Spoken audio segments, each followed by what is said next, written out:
गाएंगे, यीशु के वचन को सुनाएंगे। हालेलुया गाएंगे, यीशु के वचन को सुनाएंगे।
जोरदार ताली बजाएं।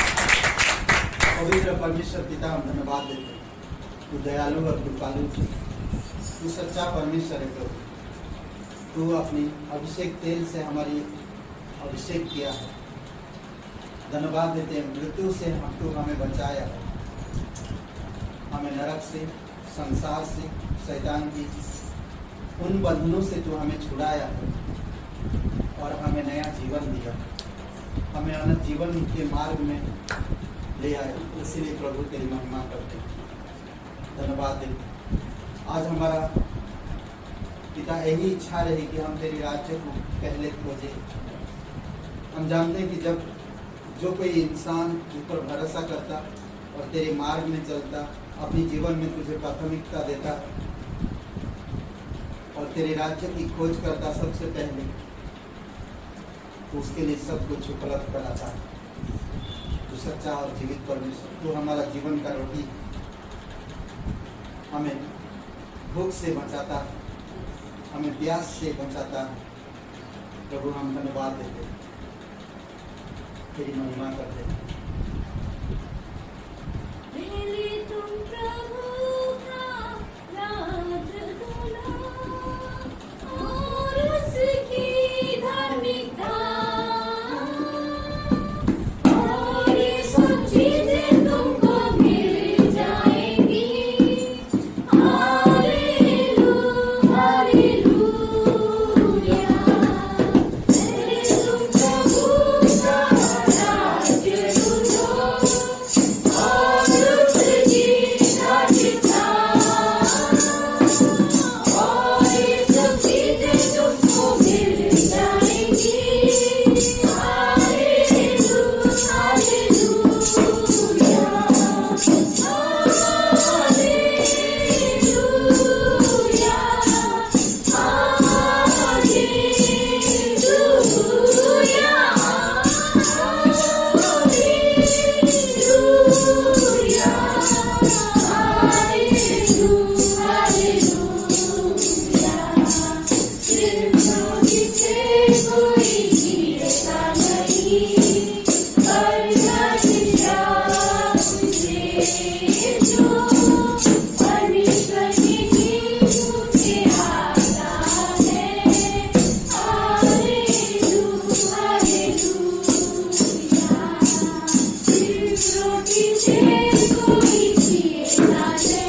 धन्यवाद है प्रभु यीशु, तू हमें गाइड करता है, तू हमें तेरी वचन हमारी काउंसलिंग की तरह हमें काउंसलिंग करता है, हमें अगुवाई करता है, हमें प्रोटेक्ट देता है, हमारी रक्षा करता है और हमें अनंत की मकसद में अगुवाई करता है। जो आज बाइबल से प्रेम करते हैं, बाइबल के वचनों के आधार पर जीवन को ढालते हैं, उनका मकसद आत्मिक राज्य के लिए बन जाता है। 70 साल 80 साल के लिए जो हम कड़ी मेहनत करते हैं, घर परिवार बसाते हैं, सब चीज़ें करते हैं और एक दिन मर जाते हैं। दूसरा इंसान पूरे दुनिया को प्राप्त कर लेता है पर अपने प्राण को खो देता है। पर हम धन्यवाद करते हैं प्रभु यीशु कि जो हमें अगुवाई करता है अनंत मकसद में और अनंत राज्य के लिए धन्यवाद देते हैं। जो 1000 वर्ष की राज्य हमें तो देने वाला है, धन्यवाद देते उस प्रतिज्ञा के लिए, धन्यवाद देते उस आशा के लिए प्रभु, जो हमारी आज जो तेरे नाम पर विश्वास करने से हमें ये आशा मिला। प्रभु इस आशा को हम बरकरार रखें, धैर्य के साथ करें, मार्ग में बढ़े और परीक्षाओं में विपत्तियों में या कठिन परिस्थितियों में हम तुझे याद करके हम उसका सामना कर सकें। तो हमें अगुवाई करके धन्यवाद देते प्रत्येक भाई बहनों को अभिषेक करो पिता। जो लोग वचन सुनते हैं यूट्यूब में प्रभु यीशु लाइव में पिता, तेरे वचनों से प्रेम करते, तेरे राज्यों से प्रेम करते और तेरी धार्मिकता में बने रहते पिता, आप अभिषेक करो। दयालु और कृपालु करो, धन्यवाद देते आज का दिन के इस समय अभिषेक करो। इस समय यीशु मसीह के नाम से मांगते हैं। हम लोग 19 तारीख को कहाँ जा रहे हैं? पिकनिक में, ओके। और सुबह 11 बजे से लेकर शाम 5 बजे तक है। दूसरी बात कि हम लोग हर रविवार हर सोमवार को जो क्लास है, इस सोमवार को नहीं हुआ पर आने वाले सोमवार को होगा, ओके। और कल प्रे टाइम है, अगर आप नहीं आ सकते हैं तो हम लोग कल लिंक भेजेंगे, जूम मीटिंग में प्रे कर सकते हैं घर में, ठीक है। 7 बजे से लेकर 8 बजे तक हम लोग उसमें ऐड हो सकें, ठीक है, जूम मीटिंग में।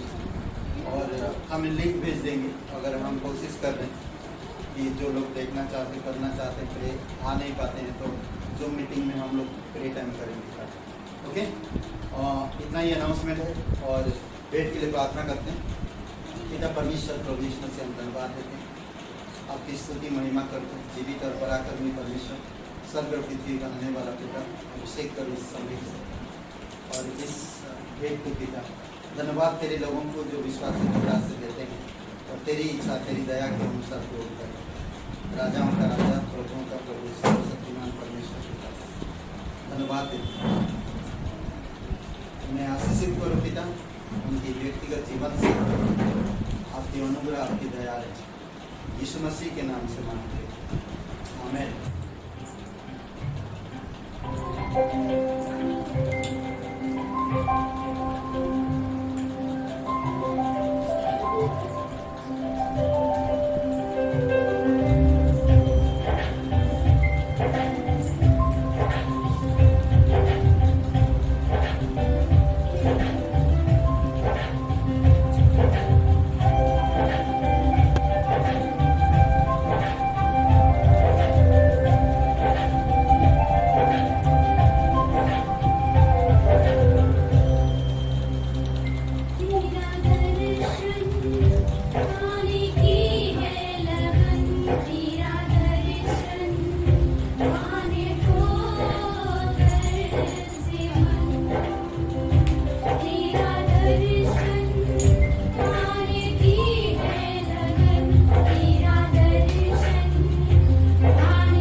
लोग बात करें नम्र नम्र हो, नम्र हो, ठीक है, उसके ऊपर बात करेंगे, पढ़ेंगे कोई।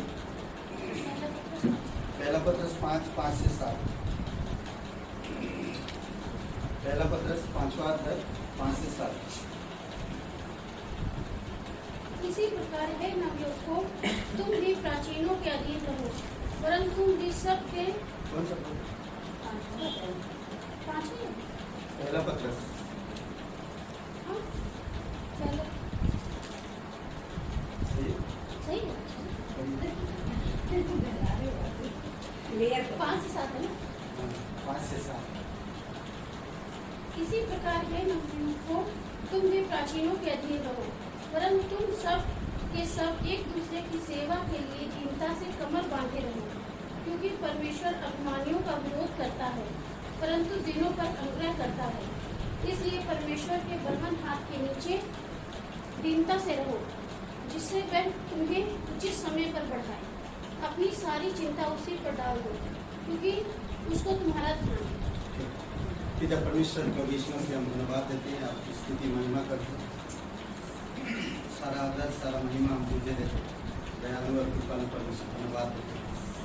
अभिषेक कर इस संदेश को पिता प्रत्येक हृदय आत्मा में स्पर्श में दो धन्यवाद, यीशु मसीह के नाम से मांग आमीन।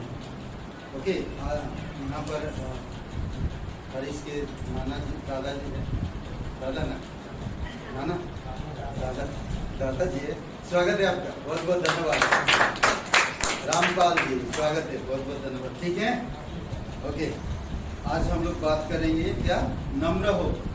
ठीक है, नम्र होना तो क्या है, नम्र होने का क्या अर्थ हो सकता है, क्या बोल सकते हैं। नम्र के कई सारे किस्से हैं। नम्र होना गरीब नहीं है, नम्र होना गंदे कपड़े नहीं है, नम्र होना जॉबलेस नहीं, क्या बोलते जॉबलेस को क्या बोलते, नौकरी नहीं, बेरोजगारी नहीं, नम्र। ठीक है, नम्र एक ऐसा चीज है जो अंदर और बाहर से दोनों तरफ से दिखता है। देखेंगे कुछ चीजें हम लोग इसमें।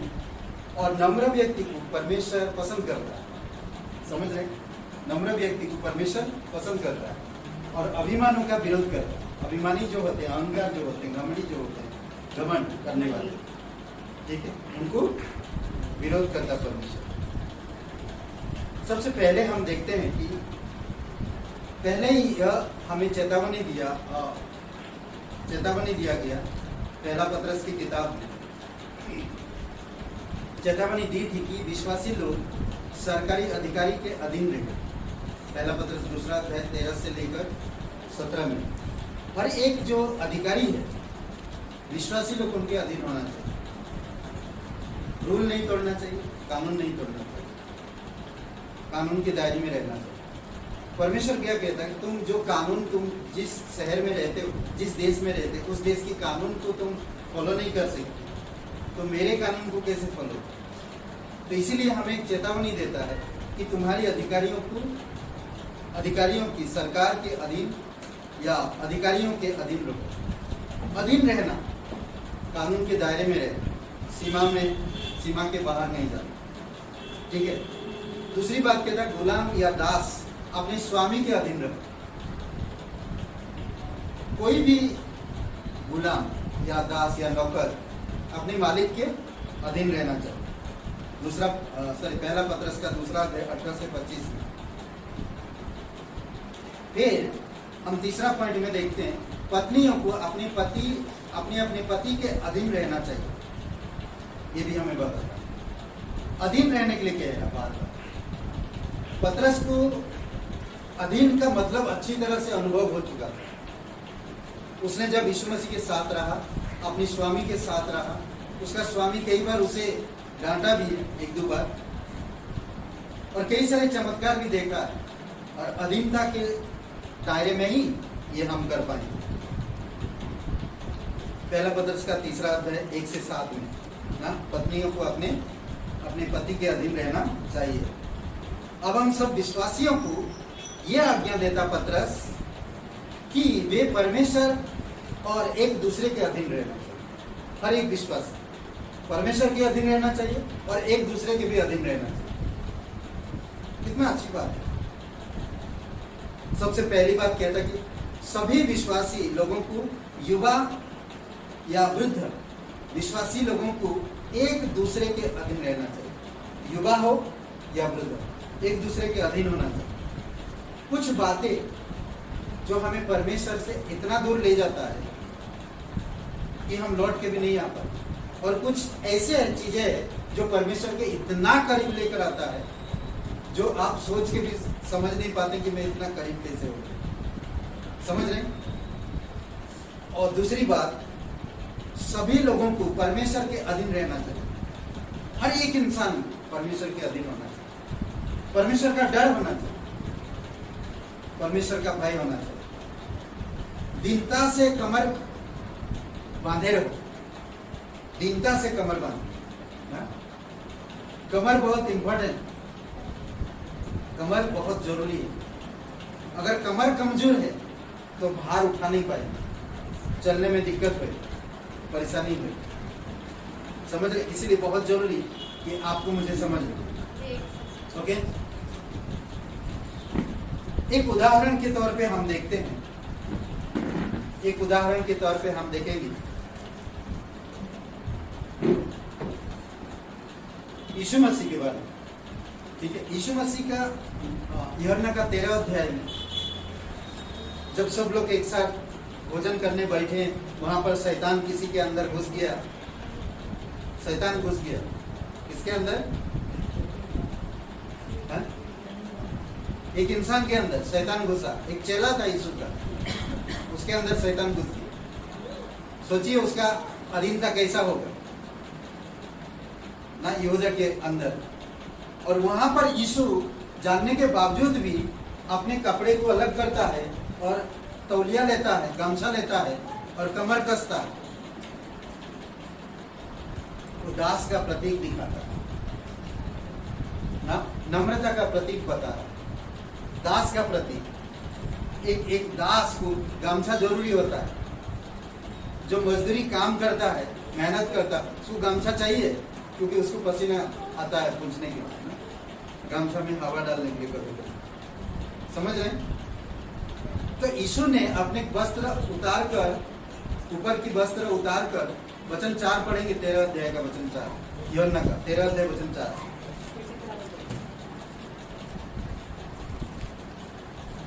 अच्छा प्रतीक है नम्रता का।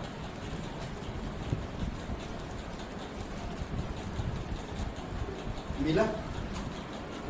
पढ़िए कोई। भोजन पर से उठकर अपने ऊपरी कपड़े उतार दिए और अंगोछा और अपनी कमर बांधी। अंगोछा लेकर अपनी कमर बांधी। अंगोछा लेकर, अंगोछा का मतलब वही गमछा ना, अंगोछा लेकर अपनी कमर कसा। देखेंगे मजदूरी जब काम करता है, मजदूर जब काम करता है तो ऊपरी वस्त्र उतार देता, बनिया फिर कमर बंद करो, फिर काम में लगता ना। जैसे काम खत्म होता है, हाथ पैर धोता है, फिर ऊपरी वस्त्र पहनता है, घर चलता। नहीं, यीशु भी वही दिखा रहा कि वो ऊपरी वस्त्र उतार दिया, एक नम्रता का प्रतीक है। और वो स्वर्ग की महिमा छोड़कर इस धरती पर उतर आया। फिलिपियों का 2 अध्याय 1 से 11 में, वो भी एक नम्रता का प्रतीक। समझ रहे? सच्ची नम्रता का उल्लेख फिलिपियों की किताब में, सच्ची नम्रता का। ओके, फिलिपियों के 2 अध्याय 1 से 11 में। दीनता या नम्रता अपने आप को महत्वहीन करना है। आपको महत्वहीन, दीनता अपने आप को महत्वहीन करना और अपने आप को तुच्छ समझना नहीं है। नम्रता अपने आप को मतलब दीनहीन समझते कोई ना। अगर मैं नम्र दीनहीन दशा में आता हूँ तो मुझे लोग नम्र समझेंगे, ऐसा नहीं। और नम्रता तुच्छ समझना नहीं है। साधारण रूप से अपने आप के बारे में बिल्कुल कुछ नहीं सोचना है, ये नम्रता। अपने आप के बारे में कुछ भी नहीं सोचना। मैं परमेश्वर के पास कुछ नहीं हूं ना, मैं जो कुछ भी हूं परमेश्वर की वजह से, वो नम्रता है। मैं परमेश्वर के पास कुछ भी नहीं ना, इसीलिए जब तक हम अपने आप को पहले परमेश्वर के अधीन नहीं करेंगे, अधीन जब तक हम नहीं करेंगे, तब तक हम एक दूसरे के अधीन नहीं हो पाएंगे। समझ रहे? सबसे पहली बात आपको मुझे परमेश्वर के अधीन करना है। जब आप परमेश्वर के अधीन होंगे तभी आप एक दूसरे के अधीन हो पाएंगे। नहीं तो कौन आज एक दूसरे के अधीन होता है? कोई नहीं। सोचिए, पापी जगत, पाप से भरा हुआ, शैतान इस जगत में राज कर रहा है। परमेश्वर ऊपर से देखता है, कोई भी इंसान धर्मी नहीं, सबके सब पाप में पड़े हैं और मृत्यु की ओर बढ़ रहे हैं। सोचिए, परमेश्वर ने सोचा कि मैं जाऊंगा, वो नम्रता, वो कुछ भी नहीं, शून्य बन गया। सब कुछ उसने खुद को क्या समझा? कुछ भी नहीं, शून्य। शून्य का मतलब अगर जीरो कर देते हैं, जीरो, कुछ भी नहीं, उसका कोई वैल्यू नहीं है। समझ रहे? तो वो उतर आया। इसीलिए नीति वचन का तीसरा अध्याय वचन 34 में कहता है, यहोवा दीनों पर अनुग्रह करता। दीनों पर, जो दीन होते, जो परमेश्वर के अधीन रहते, समझ रहे, उन पर अनुग्रह करता। ठट्टा करने वालों से वो ठट्टा करता है। परमेश्वर ठट्टा करने वालों के साथ ठट्टा करे, क्योंकि वो बुद्धि की बातें करना नहीं चाहते, वो अनुग्रह को लेना नहीं चाहते, वो नम्र होना नहीं चाहते, वो ठट्टों में उड़ा देते सब चीज। तो परमेश्वर भी उनका ठट्टों में उड़ा देता है। समझ रहे? याकूब का 4:6 में कहता है, परमेश्वर अभिमानियों का विरोध करता है। परमेश्वर अभिमानियों का विरोध करता है, पर दीनों पर अनुग्रह करता है। सेम बात है। अभिमानी अनुग्रह को नहीं, अभिमानियों को अनुग्रह कभी नहीं मिल सकता। जो अभिमान है, जो घमंड है, वो कभी अनुग्रह को प्राप्त नहीं कर पाए, नहीं मिलता है। इसकी क्या बोलते कि अधीन नहीं हो पाते, इसीलिए उन किसी के अधीन नहीं हो पाते, इसीलिए उनको अनुग्रह नहीं मिलता। पहला पत्रस 5:5 में जिस तरह हम लोग देख रहे हैं, कहता वचन ना, हे भाइयों, सबके अधीन रहो, सबसे आदर करो, सबसे प्रेम करो। हे युवाओं ना, वृद्धों लोगों की ना, जो कलीसिया में पहले से हैं, उनका आदर करो। कई बार कलीसिया में बहुत पहले से लोग हैं, फिर भी वहीं के वहीं है, बढ़ते नहीं, तो उनका मैं अधीन नहीं हो पाऊंगा, क्योंकि वो लोग भी किसी के अधीन नहीं है, इसीलिए वो वहीं के वहीं है। तो कई बार हमें जो अधीन रह रहे लोगों का भी ध्यान रखना होता है। समझ रहे? मैं हर किसी के अधीन रहूंगा जब मैं परमेश्वर के अधीन रहूंगा। अपने आप को किसी दूसरे विश्वासी के अधीन करने के लिए अनुग्रह की जरूरत होती है। अगर आपके पास अनुग्रह नहीं है तो हम किसी के अधीन नहीं हो पाएंगे। अगर किसी के अधीन करना हो, अनुग्रह की जरूरत पड़ती है। अनुग्रह क्या करता है? अनुग्रह मुझे छोटा करता और दूसरे को बढ़ाता है। समझ रहे? सोचिए कि मैं पापी था, मुझे दंड मिलने वाला है, परंतु परमेश्वर ने मेरे दंड को अपने ऊपर लिया और मुझे अनुग्रह दिया, माफ कर दिया। समझ रहे हैं? तो अनुग्रह से हमारा उद्धार भी हो गया। इसीलिए अगर हम अपने आप को परमेश्वर के सामने दीन करेंगे तो परमेश्वर हमें वह अनुग्रह प्रदान करेगा जो अनंत है। अनंत का अनुग्रह। अनुग्रह माफ करता है, अनुग्रह अधीन होता है, अनुग्रह में बढ़ता है, अनुग्रह देता है। कितना अच्छा नहीं? और अब हम देखते हैं थोड़ा घमंड के ऊपर। ठीक, ओके। परमेश्वर घमंड या अभिमानी लोगों का विरोध करता है। क्यों परमेश्वर ऐसा करता है? अभिमानी या घमंड, परमेश्वर इसका विरोध करता है क्योंकि परमेश्वर अहंकार के पाप से घृणा करता है। अहंकार या घमंड से जो पाप उत्पन्न होती है उससे वो घृणा करता है। नीति वचन का 6 और 16-17 वचन पढ़िए, नीति वचन का 6वां अध्याय 16-17 वचन पढ़िए।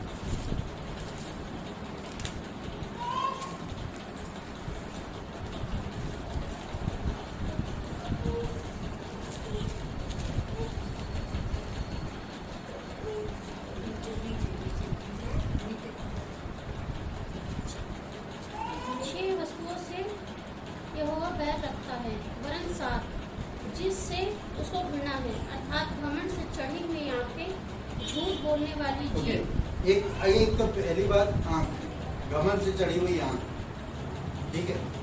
ये सब चीजों से आप अगर इसको पढ़ेंगे, 7 बातें जो भाइयों पर दोष लगाता, उससे भी परमेश्वर घृणा करता, समझ रहे।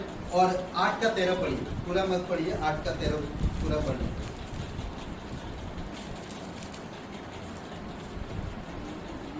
यहोवा का भय मानना बुराई से बैर रखना है, घमंड, अहंकार और बुरी चाल से और उलटफेर की बात से भी मैं बैर रखती हूँ।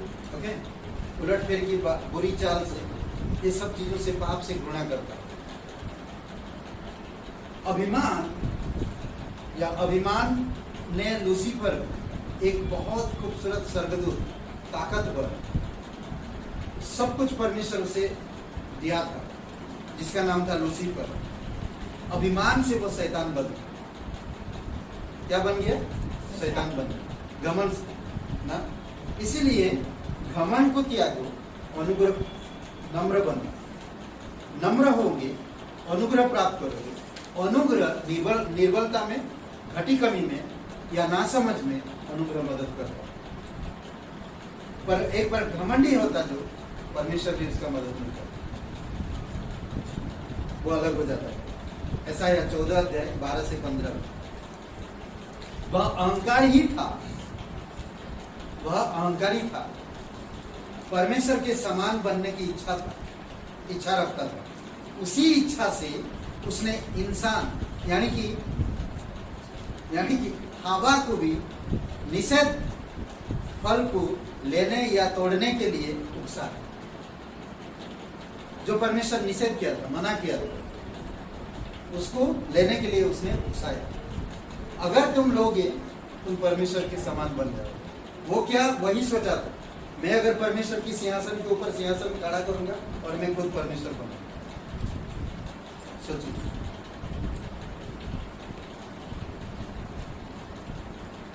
दूसरी बात हम देखते हैं, पहला यूहन्ना का 2 अध्याय वचन 16। जीवन का घमंड सांसारिक का एक प्रमाण है, सांसारिकता का एक प्रमाण है, जीवन का घमंड। पहला यूहन्ना 2:16 में, अहंकार जैसे विष का विनाशक है अनुग्रह। अहंकार जैसे अहंकार जैसे जहर का विनाशक है अनुग्रह। कितना अच्छा है ना। ओके, हम ये अनुग्रह तब प्राप्त करते हैं जब हम अपने आप को परमेश्वर को सौंपते हैं। अगर आप अपने आप को परमेश्वर को नहीं सौंपेंगे पूर्ण रूप से, तो अनुग्रह प्राप्त करना है। याद रखिए, आपका उद्धार कैसे हुआ? अनुग्रह से, विश्वास के द्वारा आपका उद्धार हो गया। तो परमेश्वर ने आपको अनुग्रह की भरपूर आशीष दिया। आप जितने नम्र बनते जाएंगे उतना अनुग्रह बढ़ते जाएगा। और अहंकार जैसे, घमंड जैसे, उलटफेर की बात जैसे, पाप जैसे चीजों से आपको अनुग्रह होता है। समझ रहे हैं? ठीक है ना?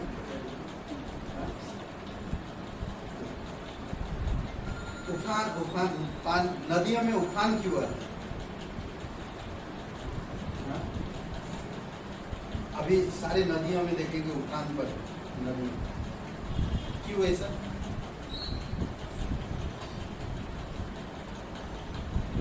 क्या हुआ? क्यों ऐसा? नदियां क्यों उफान पर आया? बरसात की वजह से ना। साल भर वो सूखे पड़े थे, थोड़ा थोड़ा झुरझुरिया पानी जा रहा। जैसे बरसात हो रहा, तूफान में आया, हम लोग भी कभी कभी ऐसा बहुत परेशानियों से गुजरते हैं, पर जब बोलते हैं ना कि ब्लेसिंग आता है, उफान पर आ जाता है ना। कभी कभी सोचे ये अनुग्रह का एक प्रतीक अच्छा है, इसीलिए नम्रता में बने रहो। नम्रता में बहुत सारे काम आसान कर देता है, समझ रहे? एनीवे, वैसे वैसे आगे बढ़ते हैं हम लोग। उस अनुग्रह का प्रमाण यह है कि हम एक दूसरे को अपने आप को सौंप देते हैं, एक दूसरे के अधीन होते हैं। अनुग्रह की वजह से हम ऐसे नहीं दे सकते अपने आप को किसी के अधीन, पर जब हम अनुग्रह प्राप्त करते हैं एक दूसरे को अधीन देते हैं।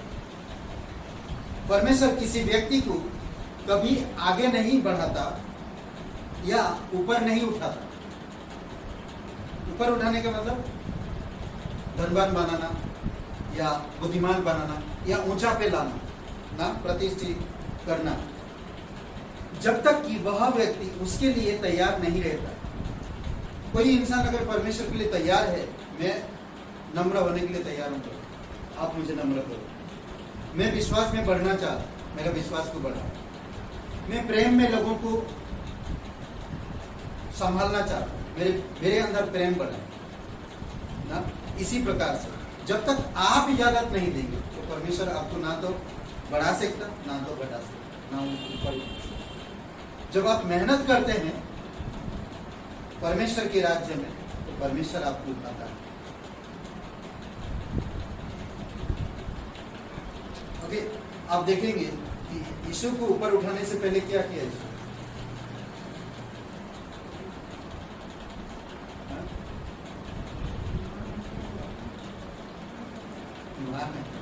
यीशु को राजा बनने से पहले क्या करना पड़ा?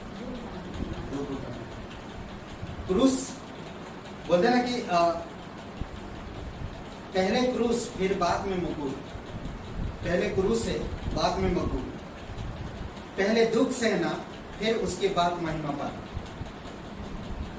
लोग क्या करते हैं? सबसे पहले महिमा चाहिए, सबसे पहले मुकुट चाहिए, दुख उठाना नहीं चाहते, क्रूस उठाना नहीं चाहते। मूसा को मिस्र से इजरायलियों को छुड़ा कर लाने के लिए भेजने से पहले परमेश्वर ने 40 वर्ष तक उसके हाथ के नीचे रखा। 40 वर्ष तक, उसके बाद उसको भेजा मिस्र देश ताकि उनको छुड़ा सके। यूसुफ को मिस्र के राजगद्दी में बैठाने से पहले 13 साल अपने हाथ के नीचे रखा परमेश्वर। जेल तक गया, आरोप लगा, अपमानित हुआ, निंदित हुआ, अपनों ने त्याग दिया, कई सारी चीजें उसने सहा। आज इस प्रकार से हम सह पाए? बहुत सारी चीजें उसने सहा। फिर राजा बना, प्रधानमंत्री बना, ऊपर उठाया गया। हमारे अहंकार के विभिन्न प्रमाणों से एक प्रमाण यह है परमेश्वर के साथ हमारी अधीरता। समझ रहे? अहंकार का एक प्रमाण यह है कि हम परमेश्वर के साथ अधीरता। अधीरता का मतलब समझते हैं? हाँ? धीरज नहीं रखने वादे को। करेक्ट? क्या है अधीरता का मतलब? क्या है मतलब? कोई भी चीज जल्दबाजी, चंचलता, हम करना चाहते, अभी मैं प्रार्थना किया, अभी मिलना चाहिए ना। अधीरता, कुछ परिस्थिति आ रहा, उस परिस्थिति में ये परिस्थिति हटा दो प्रभु, अभी मैं प्रार्थना करता, मैं बाइबल पढ़ता, आपसे बिलीव करता, ये तकलीफ हटा दो। तो परमेश्वर कहता 10 दिन का है वो तकलीफ, 10 दिन के बाद जाएगा। मैं अधीरता रहता कि अभी के अभी जाए, धैर्य नहीं, स्थिर नहीं रह पाता। इसके साथ ही कष्ट सहने का एक कारण यह है कि हम धैर्य रखना सीख सके। वो अगर आता है, कुछ चीजें ऐसा परिस्थितियां होती है, तो हम धैर्य रख सके, हम सीख सके। इसीलिए वो हमारे जीवन में ऐसे परिस्थितियां आती है। याकूब का पहला अध्याय 1 से 6 में, ठीक है।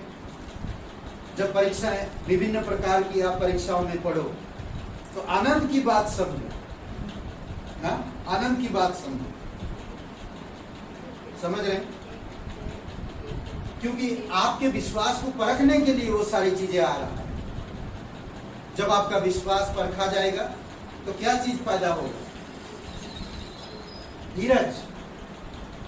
धीरज पैदा होने से क्या पैदा होता है? खराई। खराई सिद्धता, पवित्रता की ओर ले जाता है।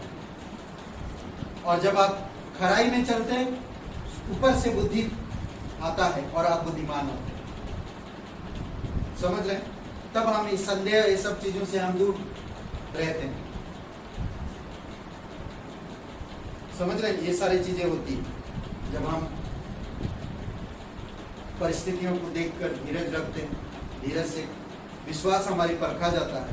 कुछ परिस्थितियां अनुकूल होती है, पैसों की घटी हो रहा है, कोई ठीक नहीं चल रहा, काम धंधा नहीं हो रहा, नौकरी में बॉस चिल्ला रहा, घर में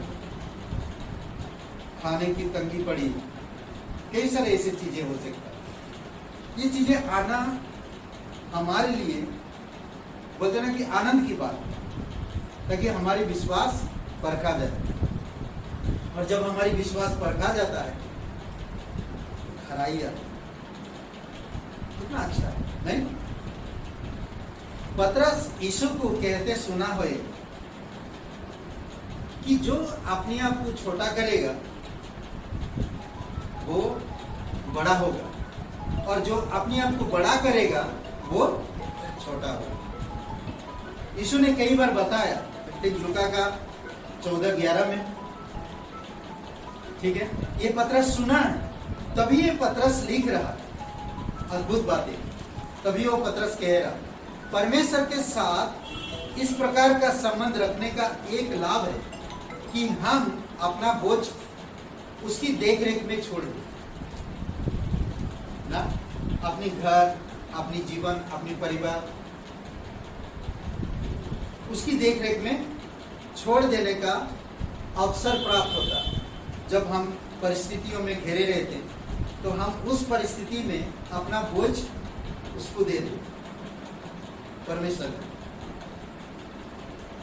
5 और 6 वचन पढ़िए, पहला पतरस 5वां अध्याय का 5 और 6 वचन। जब तक आप 5 और 6 वचन की जो प्रतिज्ञाएं हैं, नहीं मतलब शर्तें हैं, ठीक है, 5 और 6 वचन की जो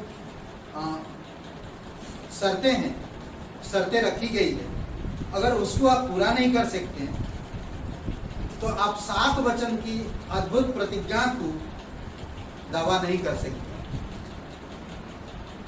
तो ये 3 वचन इसीलिए हम साथ में देख रहे हैं। पढ़िए 5 और 6। इसी प्रकार है नवयुवकों, तुम भी प्राचीनों के अधीन रहो, परंतु तुम सब के सब एक दूसरे की सेवा के लिए दीनता से कमर बांधे रहो, क्योंकि परमेश्वर अभिमानियों का विरोध करता है, परंतु दीनों पर अनुग्रह करता है। इसलिए परमेश्वर के बलवंत हाथ के नीचे दीनता से रहो। ओके, दोनों चीज में एक ही चीज बता ना। हे नवयुवकों, अभी अभी आप विश्वास में, परमेश्वर की राज्य की, परमेश्वर में राज्य में, परमेश्वर की संतान, आप कलीसिया की जो प्राचीन है, जो पहले से, उनके अधीन रहो ना, उनके अधीन रहने के लिए कह रहे। दूसरी बात कहता है, परमेश्वर अभिमानियों का विरोध करता और दीनों पर अनुग्रह करता, इसीलिए तुम परमेश्वर के हाथ के नीचे दीनता से रहो। ठीक है? अगर मैं ये 2 वचन को, ये 2 शर्तें मैं पूरा करता हूं तो 7 वचन पढ़िए। अपनी सारी चिंता उसी पर डाल दो, क्योंकि उसको तुम्हारा ध्यान है। ओके, तब मैं अपनी ये प्रतिज्ञा को मैं कर पाऊं। वो मेरा ध्यान रखता है। अब मुझे कहता तुम्हारी सारी बोझ मुझे दो, मैं उठा चिंता। चलिए देखते हैं आगे, इसमें थोड़ा और आगे हम लोग बढ़ते हैं। ठीक है,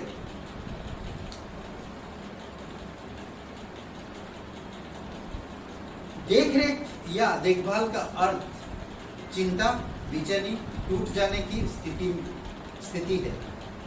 देखरेख की जगह मैं कई बार चिंताओं में डूब जाता हूँ, या बेचैनी में रहता हूँ, या हमेशा टूटते रहता हूँ, चारों तरफ से निराशा होता है, मेरा दिल मेरा मन टूट जाता है। तो ऐसी समय पर परमेश्वर देख रेख करता, हमें उसको सौंप देना। जब कठिन परिस्थितियां आती है तब हमारे लिए बोलते ना कि चिंतित होना और घबराना साधारण बात है। जब चारों तरफ से कठिन परिस्थितियां हो जाती,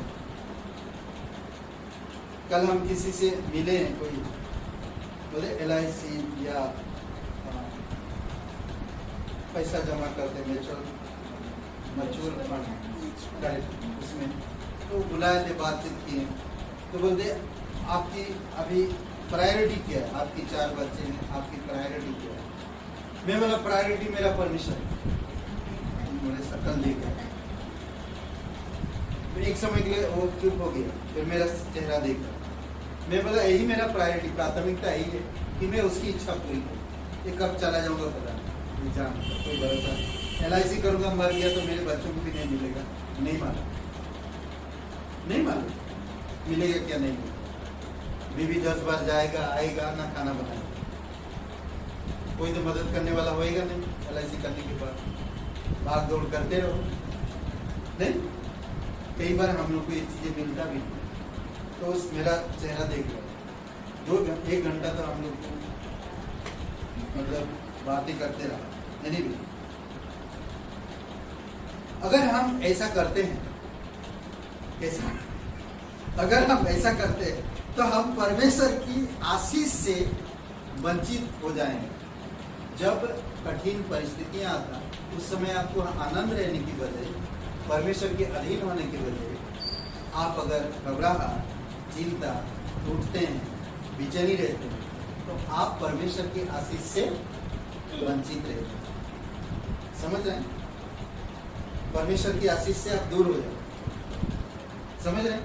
अगर आप उस समय आनंद रहते हैं, नम्रता पूर्वक धैर्य धरते हैं और जो भी चिंताएं परमेश्वर को सौंपते हैं, तो परमेश्वर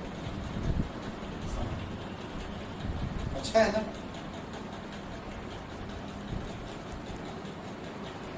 वंचित हो जाते हैं और अविश्वासी भटके हुओं के सामने हमारी जो गवाही है कमजोर हो जाती है। अविश्वासी लोगों के सामने आपकी जो गवाही, आपकी जो मसीह जीवन, आपका जो विश्वासी जीवन दूसरे लोगों के सामने कमजोर हो जाए। आप जब बोलेंगे तो बोलेंगे पहले तुम अपने आप को देखो, फिर मेरे पास आना होगा, यही होगा। समझ रहे? इसीलिए आपको मुझे समझ के परमेश्वर की वचनों में, परमेश्वर की अधीनता में रहकर, उसके हाथ के नीचे रहकर हम एक दूसरे के अधीन हैं। किसी ने कहा, अगर समझ लीजिए चारों तरफ से भयानक विपत्ति, आप उसमें कैसे जयवंत हुए? चारों तरफ से भयानक विपत्ति, आप उसमें कैसे जयवंत हो?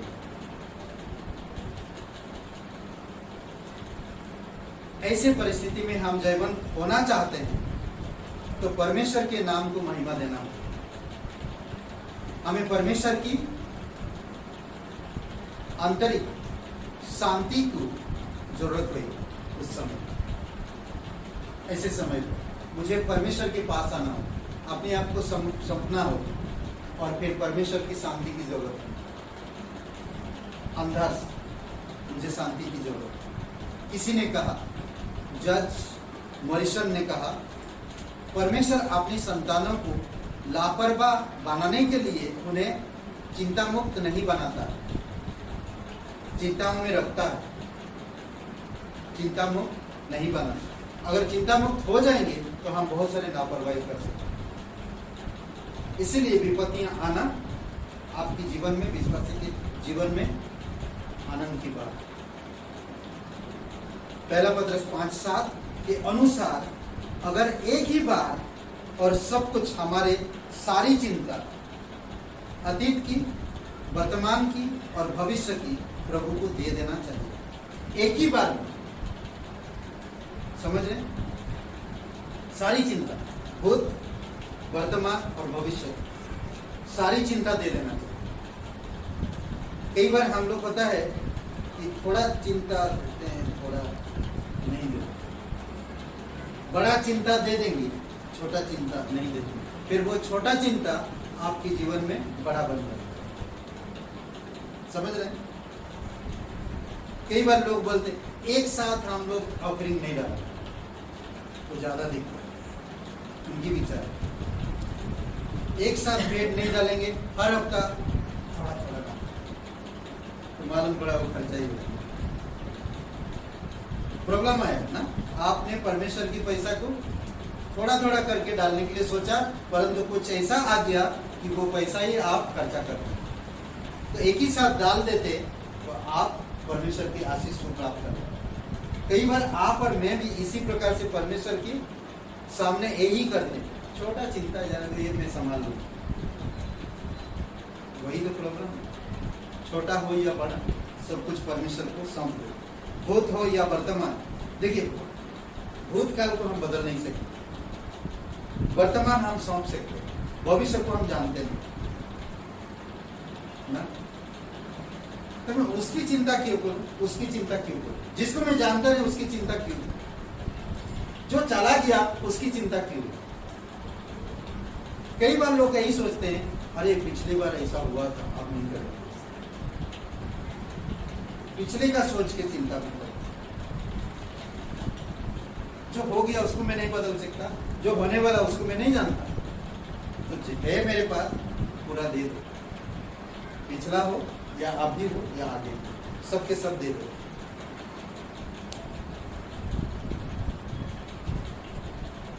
छोटे छोटे टुकड़ों में हमें सोचकर नहीं देना चाहिए, बल्कि पूरी तरह से दे देना चाहिए, तब परमेश्वर हमें संभाल ले।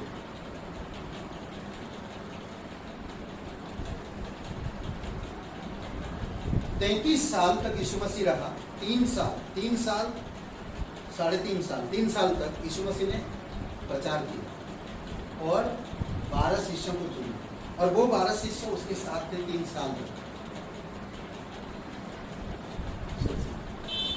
3 साल तक उसके साथ। मुझे लगता है कि पतरस अच्छा अनुभव किया, क्योंकि उसके जीवन में बहुत सारे ऐसे चीजें, 6 जगहों पर हम देखते हैं कि पतरस के जीवन में 4 सुसमाचार में किताब, अगर 4 सुसमाचार की किताब हम पढ़ते हैं तो आपको मालूम हो जाएगा कि पतरस ने ये बात कुछ अद्भुत आश्चर्य में बताई गई या बनाई गई, किस तरह से अच्छा अनुभव था उसको।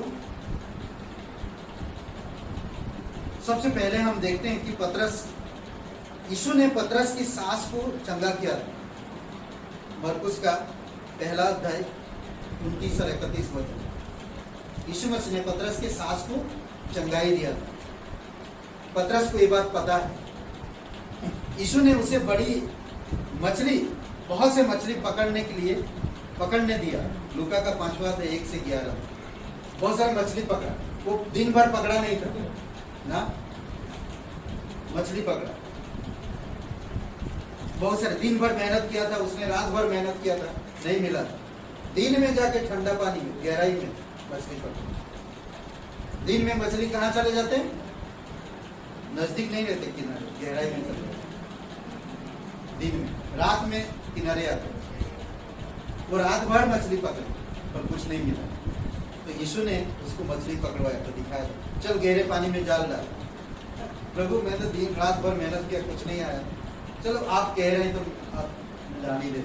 तो मछली इतना कि नाव डूबने पर, जाल फटने पर नहीं। यीशु ने उसे मंदिर का कर चुकाने में मदद किया। जानते हैं मत्ती का 17 अध्याय 24 से 27 में कर पतरस को बोला, जा नदी में जो मछली पहले फंसे उसको उठाना, उसको काटना, उसके अंदर सिक्के हैं, उसको लाकर कर चुका राजा को दे। आप सोचिए कितनी सारी मछली होंगी उस नदी में। पतरस को कैसे मालूम था कि जो मछली फंसेगा पहला उसी के अंदर पेट में होगा? यीशु पहले से कह दिया। देखिए भूत, वर्तमान और भविष्य, ये सारे चीजों को अनुभव कर रहा हो, तभी वो लिख रहा है। विश्वासी भाई और प्राचीनों के बीच में, हे युवकों विश्वासियों, कलीसिया में जो बड़े बड़े बुजुर्ग हैं, कलीसिया में जो पुरानी है, उनके अधीन रहो और परमेश्वर के हाथ के नीचे अधीन रहो। कितना अच्छा ना। उसके बाद कहता तुम्हारी सारी चिंताओं को उसमें सौंप दो, उसे दे दो, वो तुम्हारा ध्यान। कब कह रहा? क्योंकि वो जानता है कि मेरा ध्यान कैसे रखा है उसने। नेक्स्ट बात कहता है इसमें, यीशु ने उसे पानी में चलने में मदद की, पानी के ऊपर चला। पतरस, यीशु पानी पर चल के आ रहा था। पतरस ने कहा कि प्रभु मैं आऊं। किसी ने नहीं कहा, पतरस ने कहा प्रभु मैं आऊं, आप आज्ञा दो, मैं भी पानी पर चल के आता हूं।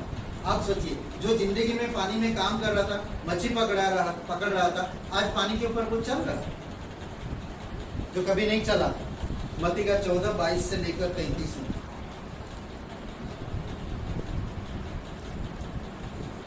यीशु ने मलखुस के काटे हुए कान को फिर से लगाया। किसने काटा? आई थिंक, मुझे लगता पतरस ने। हाँ, कान काट दिया। यीशु ने उसको लेकर कान को वापस से जोड़ दिया। वो देखा पतरस, हाँ? वो देखा, तभी तो वो अनुभव कर रहा है। यूहन्ना का 18:10 से 11 और लूका 22:50 और 51। ठीक है। छोटवा एक और बात, उसने पतरस को बंदी गृह से छुड़ाया। बंदी गृह से, पेड़ों के काम की बात है, जेल में था, उसको छुड़ाया। ओके, जब आप अपनी चिंता परमेश्वर को सौंप देते हैं, तब हमारे प्रति अपना प्रेम और अपनी चिंता कैसे प्रदर्शित करता है।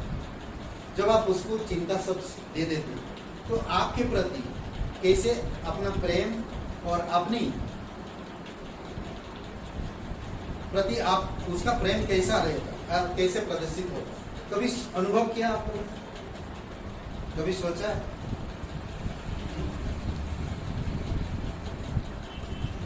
चलिए देखते हैं। मैं विश्वास करता हूं कि 4 बातों पर वह करता है। 4 बातों पर।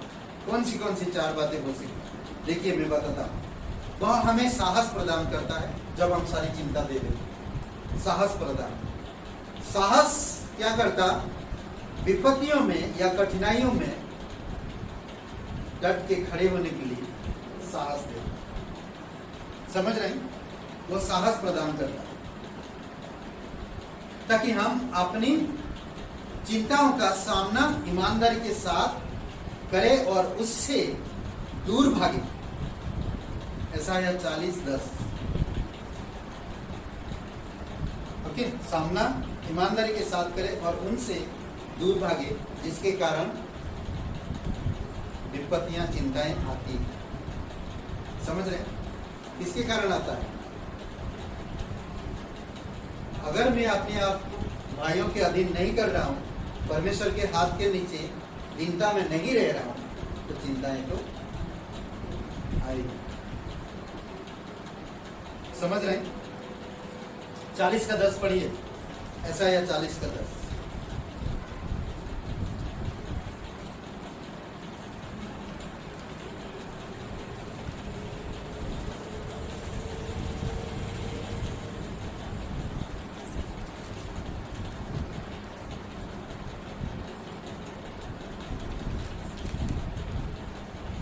प्रभु यहोवा सामर्थ खाता हुआ आ रहा है। वह अपने भुजबल से प्रभुता करेगा। देखो, जो मजदूरी देने की है वहाँ इसके पास है, और जो बदला देने का है वहाँ उसके आगे है। ये साहस बढ़ाता हूँ। ठीक है। दूसरी बात है, वह हमें बुद्धि देता है ताकि हम परिस्थितियों को समझ सकें। याकूब का 1:5। ऊपर से बुद्धि, इधर से नहीं, इधर से नहीं, इधर से या संसार से बुद्धि नहीं, या बड़ी बड़ी किताबों से बुद्धि नहीं। कहाँ से? ऊपर से बुद्धि है। अगर कहता ना तुझ में अगर बुद्धि की कमी है तो परमेश्वर से मांग, तो वो बिना सलाह ना किए तुमको बुद्धि देगा, ताकि तुम परिस्थितियों को समझ सको। कुछ चीजों को ना समझ हो तो उसका सामना करना बहुत मुश्किल होता है। अगर आप उस चीज को समझ जाओगे ना तो उसका सामना करना आसान होगा ना। तो इसीलिए बहुत जरूरी है कि हमको समझ लो।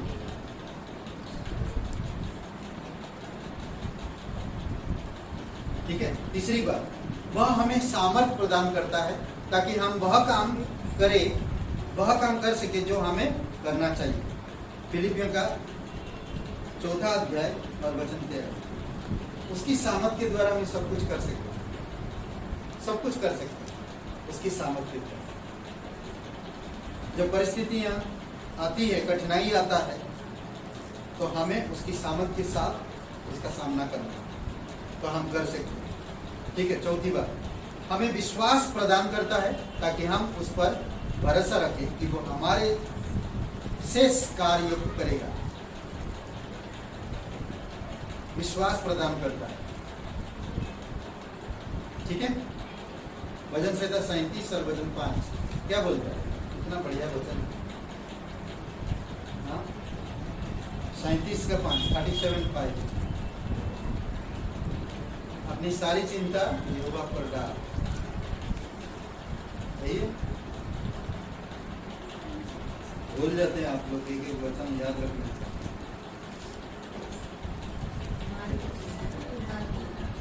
अपनी मार्ग की चिंता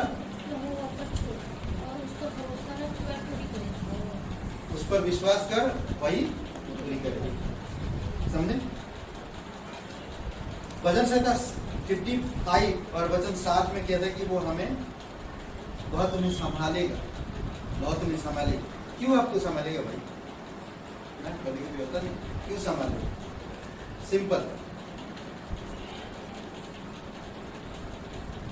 हम क्या कहते हैं कि इसमें एक बात, हम उसे अपने भीतर और अपने खातिर काम करने देते हैं, इसीलिए वो हमें संभालते हैं। अपने भीतर और अपने खातिर उसको हम काम करने देते हैं।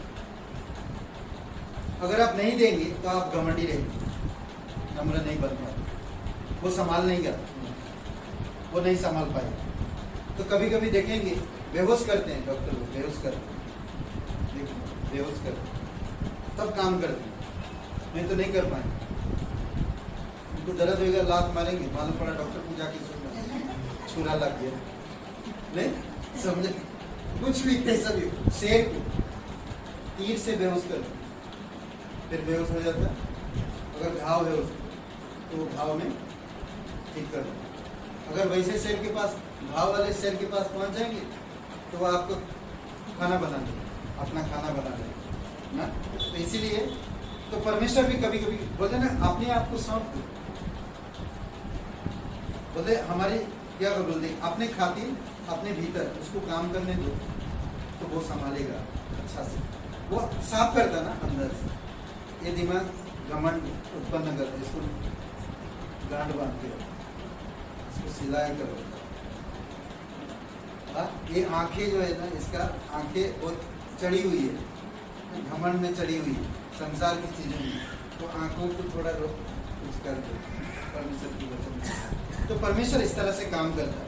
तो इसीलिए जो नम्र है, परमेश्वर के अनुग्रह को प्राप्त करते हैं, ब्लेसिंग प्राप्त करते हैं, और कोई भी परिस्थितियां क्यों ना हो इसका सामना करते हैं। ठीक है। इसीलिए नम्र बनो, नम्र हो। जितना नम्र होंगे उतना आपको परमेश्वर ऊपर उठाएगा और ऊंचा करेगा। आइए प्रार्थना करो। पवित्र, महान और सर्वशक्तिमान परमेश्वर पिता, हम धन्यवाद देते हैं आज के दिन को, इस समय को पिता, इन वचनों के लिए धन्यवाद। प्रभु, प्रत्येक विश्वासी भाई बहन को नम्र होने के लिए आप मदद करो, ताकि वो नम्र हो सके और नम्रता में बढ़ सके। दयालु और कृपालु परमेश्वर, सारा आदर, सारा महिमा हम तुझे दें, सगर पृथ्वी बनने वाला धन्यवाद करो, यीशु मसीह के नाम से मांगो, आमीन।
हालेलुया। पिता परमेश्वर प्रभु यीशु मसीह हम धन्यवाद देते हैं। दयालु और कृपालु परमेश्वर पिता, तू सच्चा है प्रभु, जो तुझसे भरोसा रखते हैं और अपनी मार्ग की चिंता तुझे देते हैं और अपनी भूत वर्तमान और भविष्य की सारी चिंता जब एक साथ तुझे दे देते हैं प्रभु, तू उनका ध्यान रखता और तूने अगुवाई करता। प्रत्येक लोगों को आशीषित करो पिता, घर परिवार में शांति प्रेम और तेरे अनुग्रह में बनाए रखो और तेरी अद्भुत योजना में अगुवाई करो पिता। फाइनेंशियली, शरीर से, परिवार से पिता आप कृपा दृष्टि करो, शांति और आपकी उपस्थिति रहे। धन्यवाद दे, तेरी स्तुति महिमा करो, यीशु मसीह के नाम से मांगते हैं, आमीन।